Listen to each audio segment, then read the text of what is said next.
En 1453, Cilicia fue anexionada por el Imperio Turco Otomano. Durante el sultanato de Mehmed II se instauró el sistema Millet, una forma de organización que integraba y reconocía oficialmente a las comunidades religiosas no musulmanas que iban siendo conquistadas, quienes gozaban de autonomía religiosa, cultural y social, garantizando así su lealtad al imperio. Esto permite entender que, previo a las injerencias con pretensiones coloniales del exterior, no había problemas en la convivencia entre las diversas identidades religiosas y culturales. Los armenios llegaron a ocupar puestos de gran importancia, tales así que constituyeron una importante élite económica e industrial en el Imperio Turco Otomano. La mayoría de este pueblo, que para el siglo XX concentraba entre 1.5 y 2 millones de armenios en el imperio, integraba el campesinado en las provincias orientales. Los armenios compartían las zonas montañosas con los kurdos, e inclusive desarrollaron prácticas de beneficios mutuos donde entregaban parte de sus cosechas a cambio de producción kurda. Tanto los kurdos como los armenios fueron pueblos que el Imperio Turco Otomano y las potencias extranjeras instrumentalizaron en función de sus intereses. En 1877, la Rusia zarista declaró la guerra al Imperio Turco Otomano, con el pretexto de defender a los búlgaros de las represiones del sultán Abdul Hamid II. El grueso de las tropas rusas estaba compuesta por armenos rusos, incluidos algunos armenios que residían en la Anatolia otomana. Rusia, con mayoría cristiana ortodoxa, llevaba el discurso de protección a los cristianos. Finalmente, en enero de 1878, las tropas rusas entraron en Constantinopla. A raíz de esta derrota del Imperio Turco Otomano, se firmaron dos acuerdos. Estos se enmarcan en un proceso de debilitamiento progresivo del imperio y paulatina pérdida de territorios. Esta participación de armenios en los planes expansivos de Rusia generaron tensiones. Fueron considerados traidores. El sultán Abdul Hamid II creó escuadrillas que violentaban a los armenios. Para la década de 1880, a propósito de las ideas de emancipación nacional y la creación de partidos políticos armenios, el sultán nombró a los kurdos soldados con licencia para oprimir a sus vecinos cristianos en las provincias orientales. El propósito era dispersar a esta población concentrada en el este de Anatolia.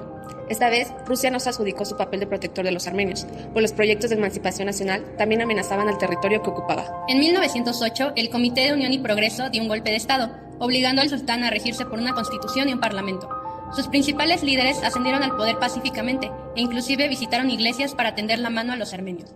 Sin embargo, el nacionalismo exacerbado que adoptaron los jóvenes turcos, aunado a un contexto internacional definido por la Primera Guerra Mundial, intensificaron las tensiones entre turcos y las minorías. La idea de crear una Turquía moderna homogénea en lugar de un imperio otomano multinacional fue el motivo que impulsó el genocidio armenio y más tarde el genocidio de Dersim.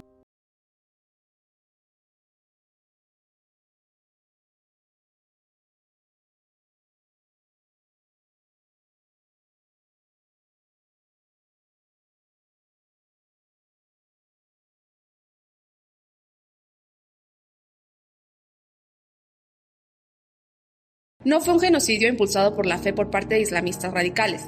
Tampoco fue puramente un estallido de odio étnico de los turcos otomanos contra la minoría armenia. El genocidio fue un proceso estrechamente relacionado con la creación de los estados-nación modernos. El genocidio no fue producto de antiguos odios. Más bien, las tensiones étnico-religiosas generadas por las injerencias externas fueron exacerbadas y dirigidas por el nacionalismo orgánico moderno. Los jóvenes turcos fueron reformadores nacionalistas que buscaron modernizar para revivificar al hombre enfermo de Europa. No solo los armenios, sino todas las minorías no turcas fueron afectadas por esto. Colocar a la religión como la principal categoría de análisis es caer en esencialismos.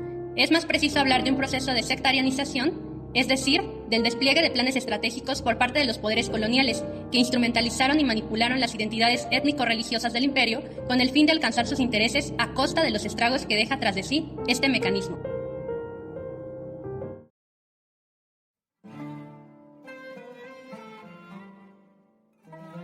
Hacia la década de 1940 se tienen registrados 344 inmigrantes de origen armenio. Estos llegaron entre 1922 y 1928, 6 años durante los cuales se flexibilizaron las leyes migratorias, especialmente hacia los países que no profesan la religión católica.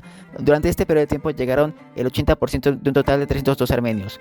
Según el censo de población llevado a cabo en 1930, en la Ciudad de México habían 104 armenios y 135 más distribuidos en todo el territorio mexicano. De los 120 armenios que tienen registrados en el Archivo General de la Nación, el 84% de ellos llegaron a México por el puerto de Veracruz, en una ruta que partía desde el puerto del Mediterráneo Oriental, Jaffa, Beirut, Latakia, Trípoli y Pireo, para continuar por el puerto del Mediterráneo Oriental, Marsella en Francia y en Santander, para finalmente llegar a Cuba, para bajar a San Anclas en el puerto de Tampico de Veracruz.